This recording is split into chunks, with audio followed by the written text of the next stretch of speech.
আর যারা কাজ করেছে তাদের যারা টাকা দিচ্ছেন না, ঠিক ঠিক ধিক্কার, কেন্দ্রীয় সরকারকে ধিক্কার।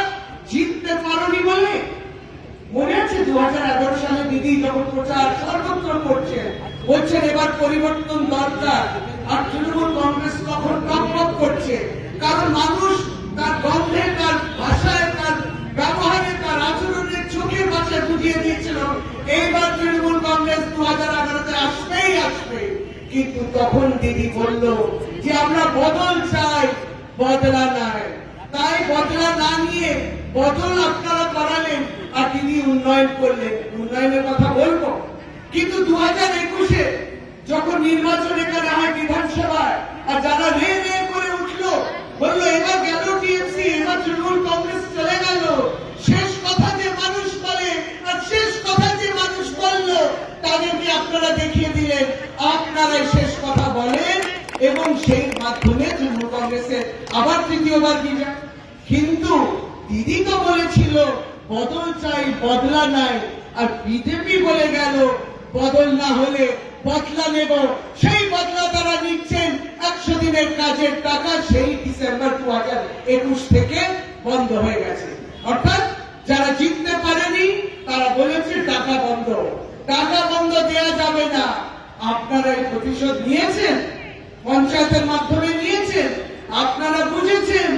যারা মানুষকে মনে করছেন এরা বোকা, বলতে বুঝিয়ে দিলে বুঝে নেবে, আপনারা এটা বাড়িতে আপনাদের অনুভূতি যে হ্যাঁ আমার প্রাপ্য টাকা আমি পাইনি, আমি কাজ করেছি, আমার কাজ বন্ধ হয়েছে, এটা বাড়ি বাড়িতে পঞ্চায়েত স্তরের সমস্যা।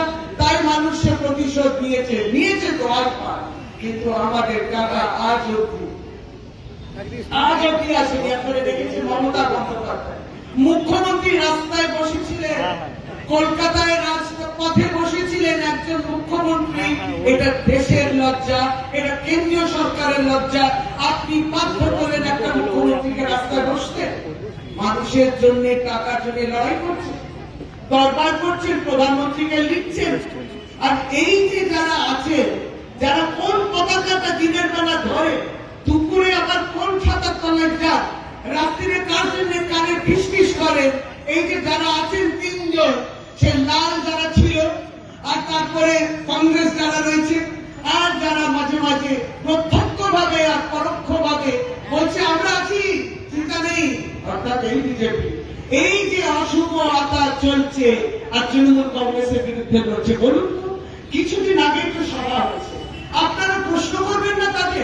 ভাই সভা তো করছো, বক্তব্যও শুনবো, কিন্তু 100 দিনের কাজের টাকাটা আসছে না কেন? কেন আসছে না?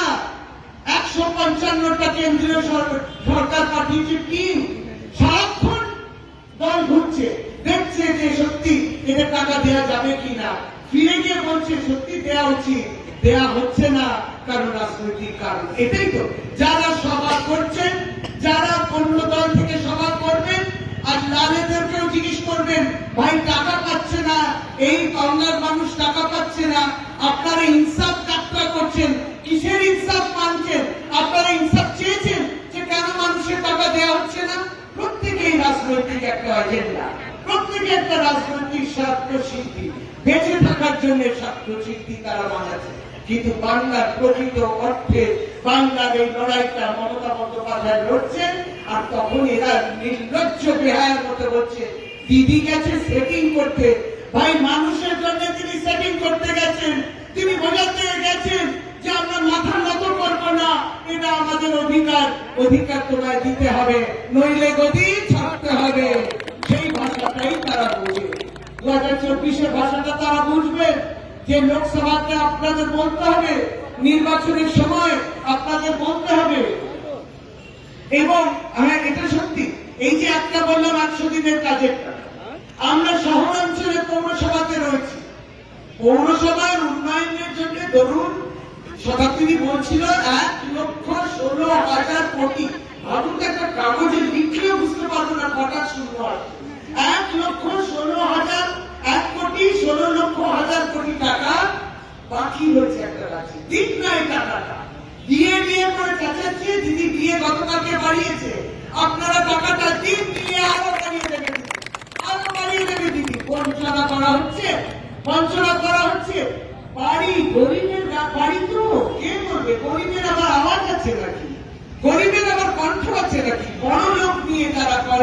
ভারতীয় জনতা পার্টি।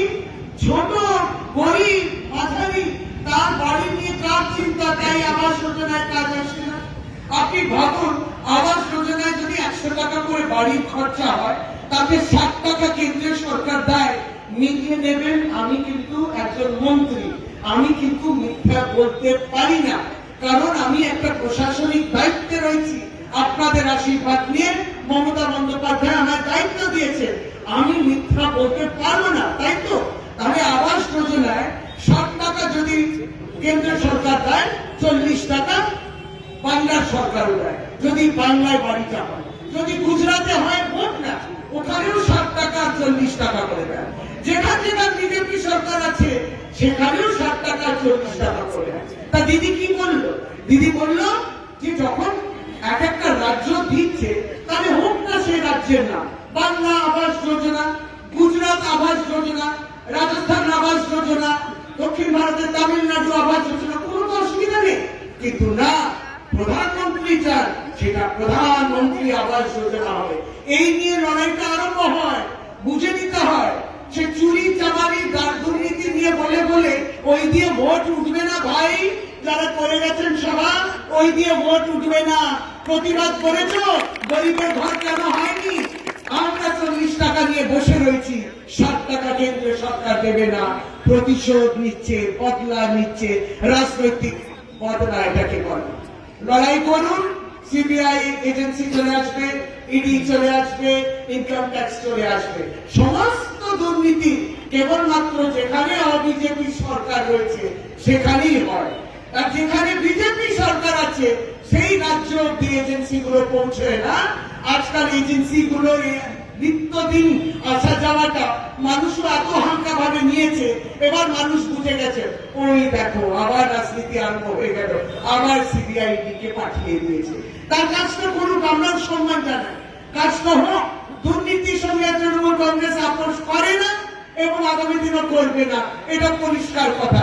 মমতা বন্দ্যোপাধ্যায় শশী পাজাকে বলে দেয়নি যে যাও গিয়ে চুরি করো, তোমাকে আমি মন্ত্রী করেছি।